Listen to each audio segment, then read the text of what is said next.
Hello, welcome to another short video. তো আজ হচ্ছে একটা ট্রিপ শর্ট ভিডিও। আমরা হচ্ছি জগন্নাথ ধাম পুরীতে বন্দে ভারতের থ্রুতে সকাল 6:10 ট্রেন। তো এখন ট্রেনের উদ্দেশ্যেই যাচ্ছি, তো চলো।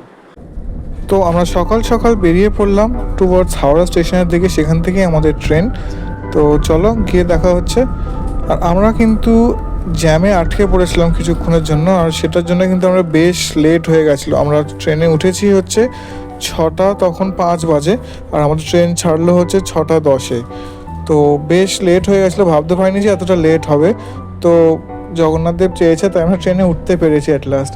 তো চলো এবার বাকি আমরা দেখাচ্ছি ট্রেনে কী কী আমরা খেলাম, ব্রেকফাস্টে কী এলো, লাঞ্চে কী এলো, এক এক করে তোমাদেরকে পুরো ভিডিওটাই দেখাচ্ছি। বন্দে ভারতে বললাম যেটা লেট হয়ে গেছিলো, তো এখন ট্রেন ছেড়ে দিয়েছে। আমরা এখন যাচ্ছি টুয়ার্ডস পুরী।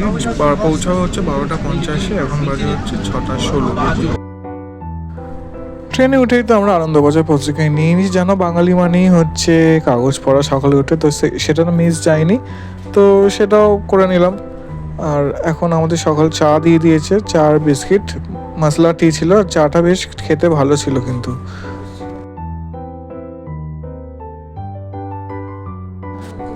তার কয়েক ঘন্টা পরেই আমরা পেয়ে গেলাম হচ্ছে ব্রেকফাস্ট। আর ব্রেকফাস্টে আমাদের কী কী ছিল চলো দেখাই। ছিল হচ্ছে এরকম bread, omelette, French ফ্রাইজ, sweet corn, তার সাথে ছিল একটা টিফিন কেক, জ্যাম, আর হচ্ছে মাখন। তো আমি তো জ্যাম দিয়েই ব্রেডটা খেলাম, অনেকদিন জ্যাম দিয়ে ব্রেড খাইনি, তাই খেলাম জ্যাম দিয়েই খাই। আর লাঞ্চে ছিল হচ্ছে আমাদের রুটি, সবজি, চিকেন, পনির, এই সব কিছু। ওভারঅল খাবারটা বেশ ভালোই ছিল। তারপর লাস্টে ছিল হচ্ছে আইসক্রিম। তো চলো আমরা পুরী এসে গেছি। এবার চলো, এবার স্টেশনে ওখান থেকে অটো ধরতে হবে আমাদেরকে।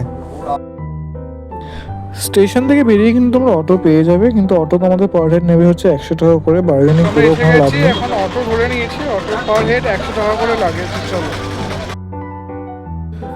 তো যাই হোক, আমরা তো এখন মজা হচ্ছে যে একটু পরে ওই টার্নটা আসবে, এই যে সেই টার্নটা যার জন্য বাঙালি ওয়েট করে থাকে। তো এই হচ্ছে সেই টার্ন, যখন ঘুরলেই আমরা দেখতে পাবো হচ্ছে এই সমুদ্রকে। অনেক বছর পর আবার পুরীতে আসা, সেটাই একটা বড় এক্সাইটমেন্ট। আর চলো এবার তোমাদের হোটেলের ভেতরে গিয়ে দেখে একটা হোটেলের বারান্দা খুললি একদিকে যেমন আছে দিগন্ত বিস্তৃত সমুদ্র, নীল সমুদ্র, তেমনি আরেক দিকে কি আছে চলো তোমাদেরকে দেখাই।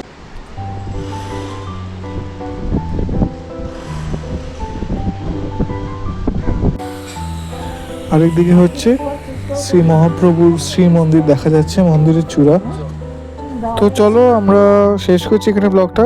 নেক্সট ব্লগ খুব শিগগিরই আসছে, তার আগে সাবস্ক্রাইব করে দিও চ্যানেলটাকে কিন্তু।